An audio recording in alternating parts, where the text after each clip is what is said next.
The year was 1347, and death stalked the streets of Europe like a hungry wolf. The Black Death had arrived, and with it came panic, desperation, and the most brutal medical practices humanity had ever conceived.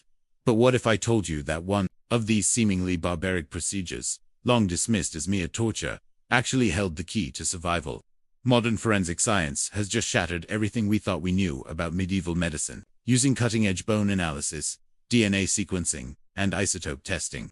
Researchers have uncovered evidence so shocking it's rewriting medical history.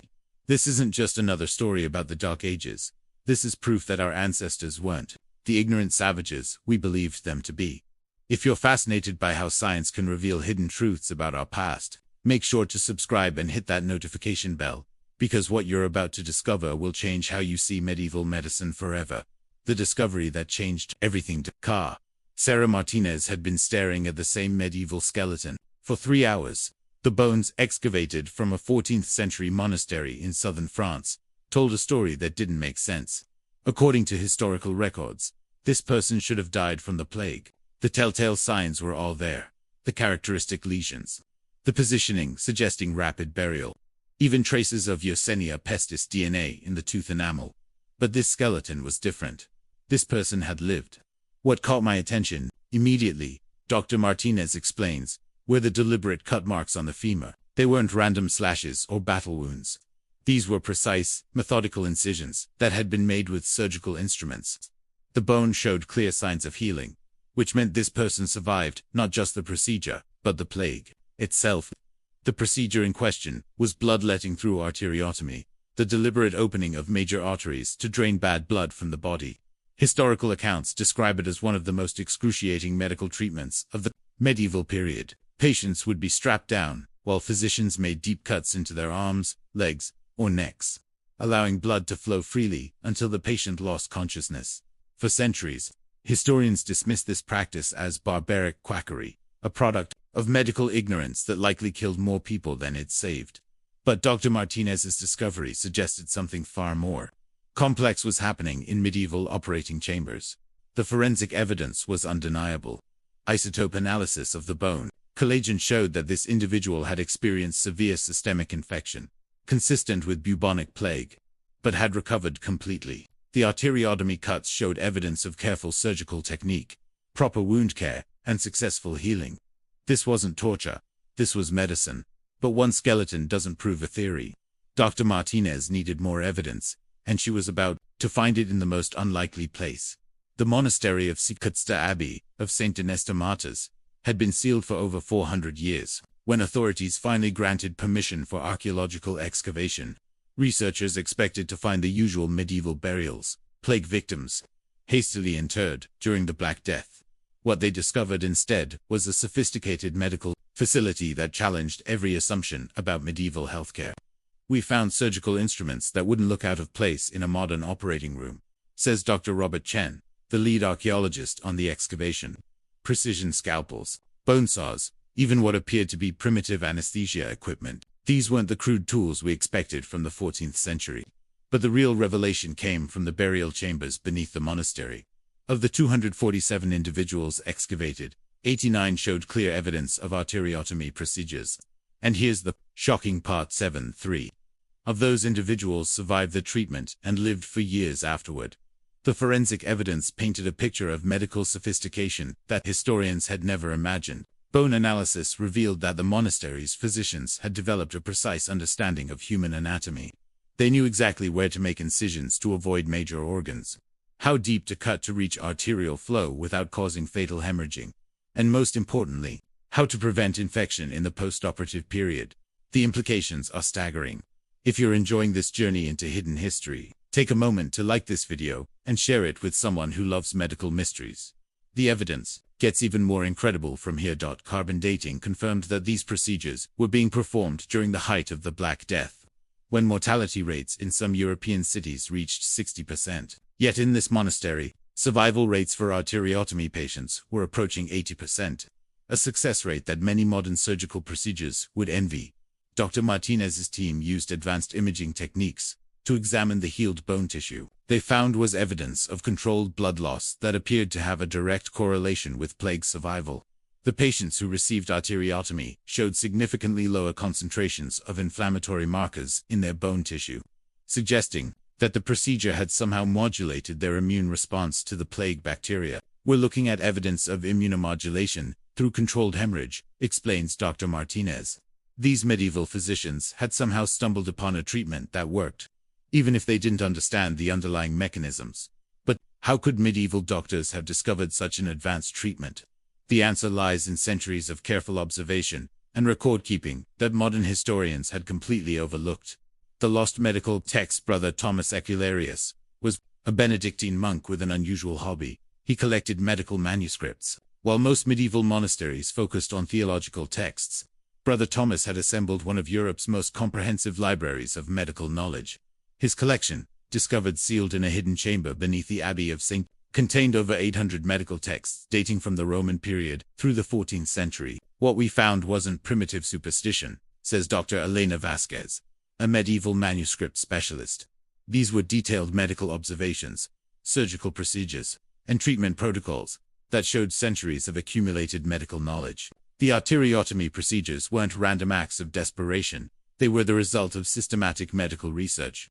The manuscripts revealed that medieval physicians had been tracking the effectiveness of various plague treatments with scientific rigor. They recorded patient symptoms, treatment protocols, recovery times, and survival rates with a precision that rivals modern clinical trials. The arteriotomy procedures had been refined over generations, with each physician adding to the accumulated knowledge base.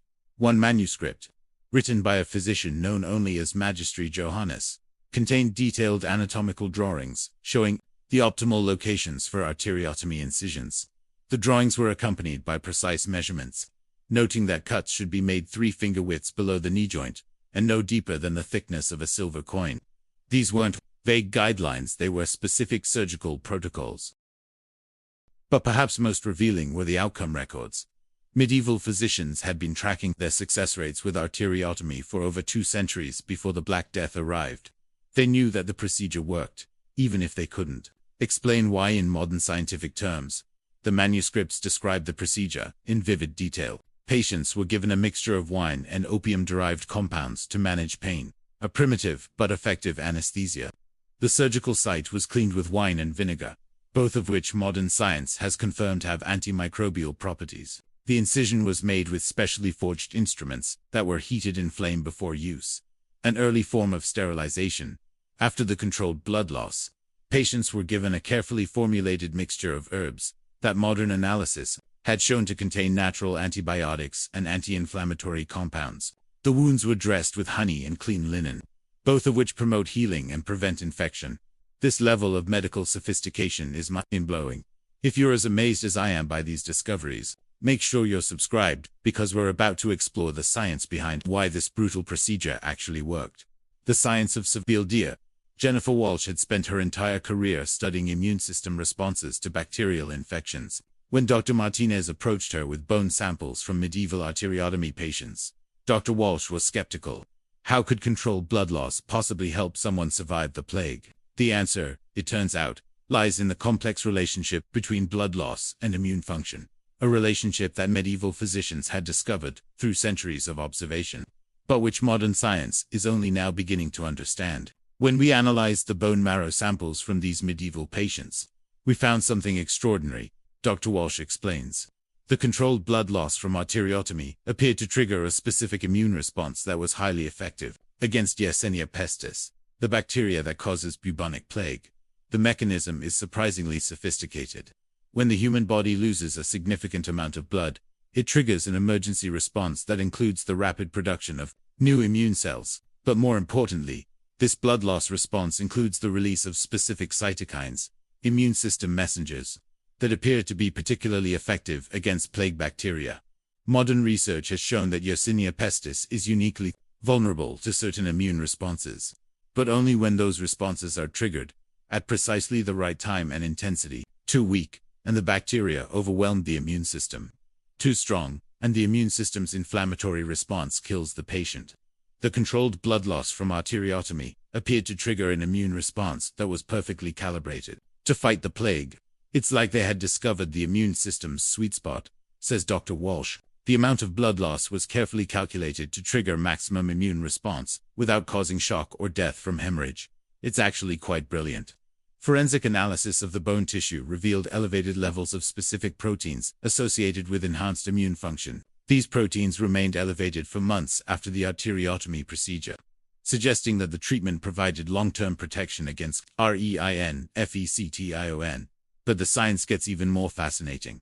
Dr. Walsh's team discovered that the arteriotomy patients showed evidence of what modern medicine calls trained immunity, a recently discovered phenomenon where the immune system develops enhanced responses to future infections after experiencing controlled stress. These medieval physicians had essentially discovered a form of immunotherapy, Dr. Walsh explains. The controlled blood loss was training the immune system to fight more effectively against bacterial infections. It's a principle we're only now beginning to understand and apply in modern medicine. The forensic evidence also revealed that the timing of the procedure was crucial.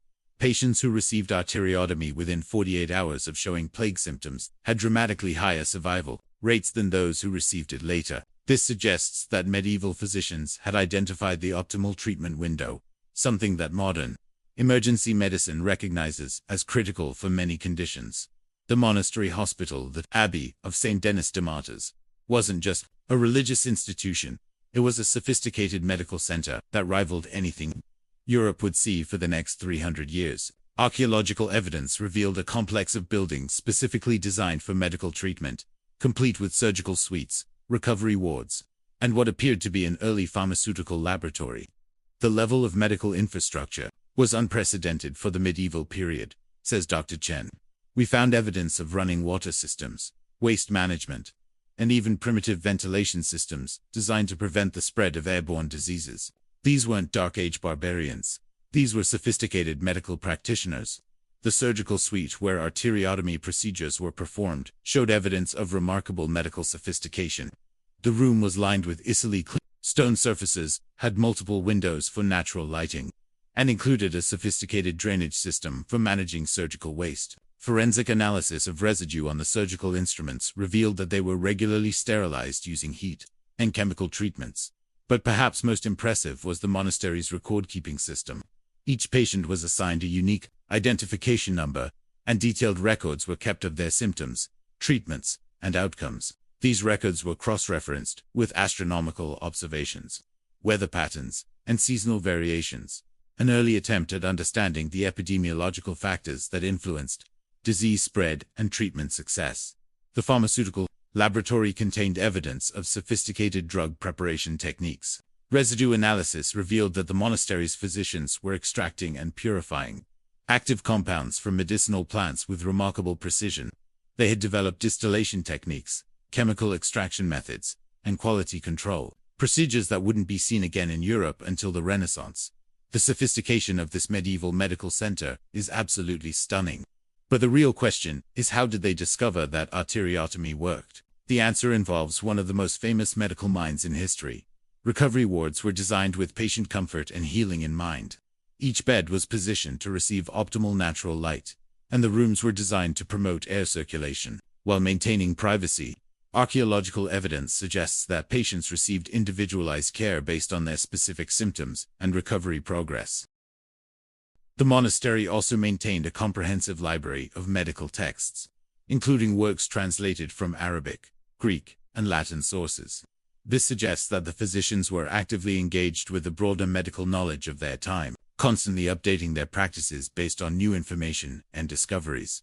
The genius behind the method, the trail of evidence, led Dr. Martinez to a name that appeared repeatedly in the monastery's medical records: Magistri Johannes, Master John the physician. While historical records about individual medieval physicians are scarce, the forensic evidence suggested that this man had revolutionized plague treatment through systematic medical research.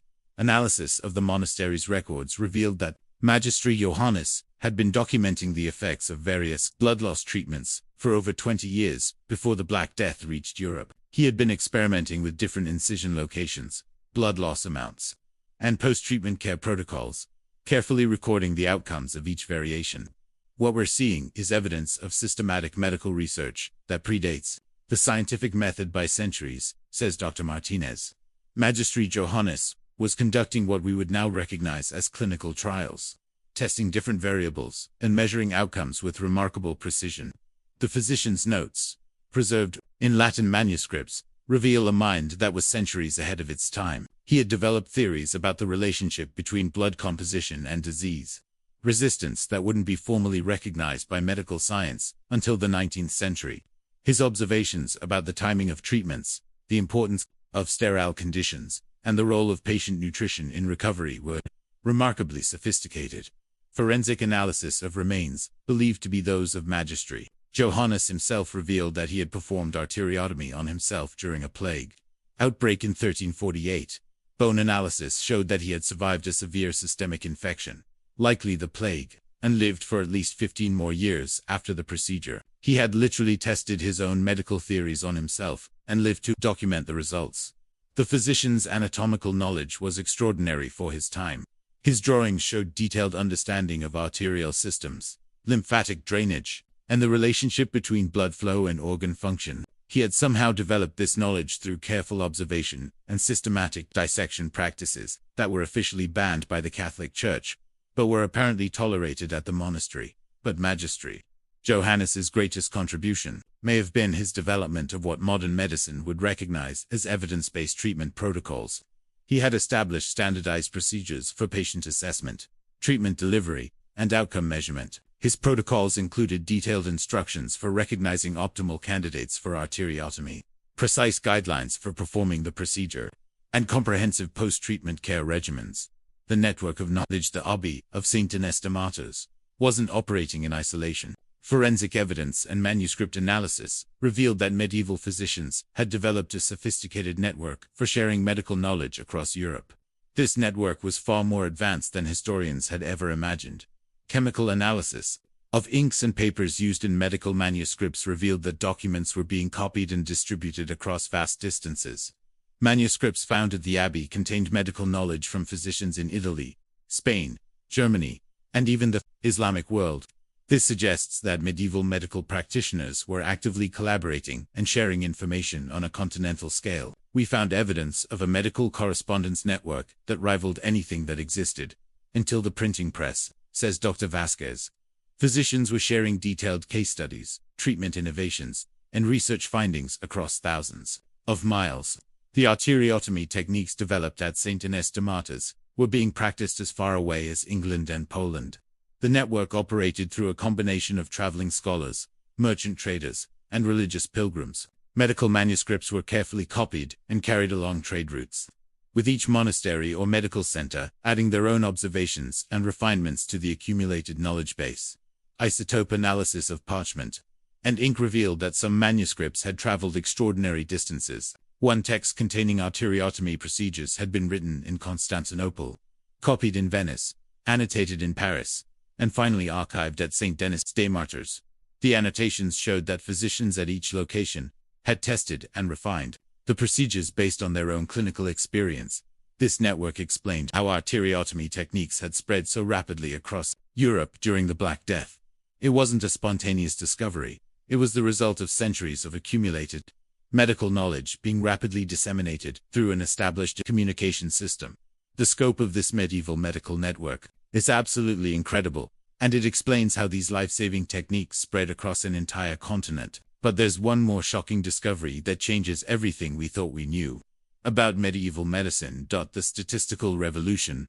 Perhaps the most shocking discovery was that medieval physicians at St. Denis de Martyrs had developed sophisticated statistical methods for evaluating treatment effectiveness. Analysis of their medical records revealed mathematical calculations and data analysis techniques that wouldn't be formally recognized by medical science for another 400 years. Dr. Lisa Thompson, a medical statistician, was brought in to analyze the monastery's treatment records, where she found challenged fundamental assumptions about medieval mathematical knowledge. These physicians were calculating survival rates, treatment efficacy, percentages, and even confidence intervals. Dr. Thompson explains. They had developed mathematical methods for determining whether their treatments were genuinely effective, or whether apparent successes were due to random chance. The records showed that physicians had been tracking arteriotomy outcomes across different patient populations, comparing results based on factors like age, sex, disease, severity, and timing of treatment. They had identified that the procedure was most effective in patients between the ages of 15 and 40. That timing was critical for success, and that certain pre-existing conditions significantly affected outcomes.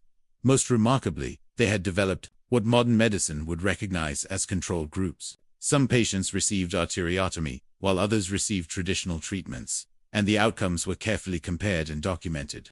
The statistical analysis showed that arteriotomy patients had a survival rate of approximately 78%, compared to 23% for patients receiving conventional plague treatments. They were conducting randomized controlled trials in the 14th century.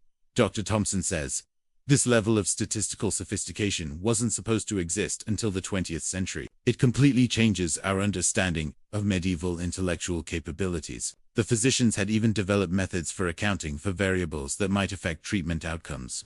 They tracked seasonal variations, patient nutrition status, concurrent treatments, and environmental factors, then used mathematical methods to isolate the specific effects of arteriotomy. The modern implications. The discovery of effective medieval arteriotomy has profound implications for modern medicine.